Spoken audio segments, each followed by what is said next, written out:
President Xi Jinping এর সঙ্গে দ্বিপক্ষীয় বৈঠকে শান্তি, সমৃদ্ধি ও স্থিতিশীলতা প্রতিষ্ঠায় চীনের সহযোগিতা চেয়েছেন প্রধান উপদেষ্টা ডক্টর মোহাম্মদ ইউনূস। সেই সাথে রোহিঙ্গা সংকট সমাধানে চীনের ভূমিকা শক্তিশালী করারও আহ্বান জানান তিনি। চীন বাংলাদেশের উত্থাপন করা বিষয়গুলো বিবেচনা করবে বলে জানিয়েছেন প্রেসিডেন্ট শি জিনপিং। সম্রাট আনোয়ার এই বিষয়ে বিস্তারিত জানাচ্ছেন। 4 দিনের চীন সফরের সবচেয়ে গুরুত্বপূর্ণ এবং ব্যস্ততম দিনে প্রধান উপদেষ্টা ডক্টর মোহাম্মদ ইউনূস স্থানীয় সময় সকাল 10টায় বেইজিংয়ের গ্রেট হল অব দ্য পিপলে পৌঁছান তিনি। সেখানে তাকে উষ্ণ অভ্যর্থনা জানান প্রেসিডেন্ট শি জিনপিং। তারপর শুরু হয় দ্বিপাক্ষিক বৈঠক।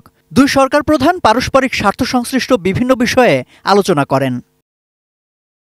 এ সময় রোহিঙ্গা সংকট সমাধানে চীনকে আরও সক্রিয় ভূমিকা পালনের আহ্বান জানান প্রধান উপদেষ্টা।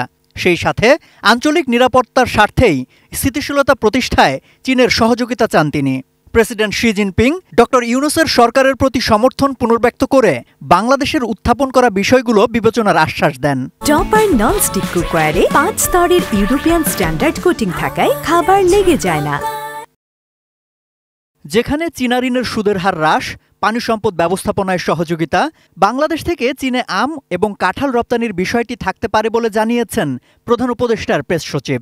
সবচেয়ে ইম্পর্টেন্ট যে জিনিস যে প্রত্যেকটা বিষয়ে চাইনিজ প্রেসিডেন্ট পজিটিভ কনসিডারেশনের কথা বলেছেন। প্রেসিডেন্ট শি জিনপিং বলেছেন যে ওনারা এনকারেজ করবেন চাইনিজ ইনভেস্টররা যাতে বাংলাদেশে ইনভেস্ট করে, সেখানে তিস্তার বিষয়টাও এসছে।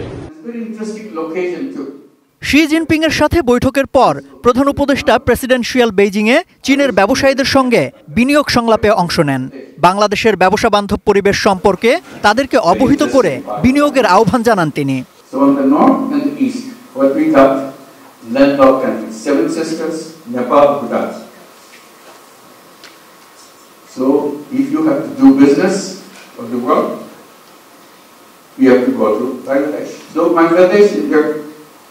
But not only for Bangladesh itself, but the 3 other major regions.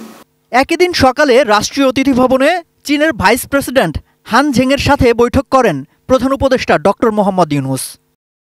এছাড়া প্রধান উপদেষ্টার সঙ্গে China council for the promotion of international ট্রেডের ভাইস চেয়ারম্যান ইয়াও ওয়াং সাক্ষাৎ করেছেন। সম্রাট আনোয়ার, 18 নিউজ, ঢাকা।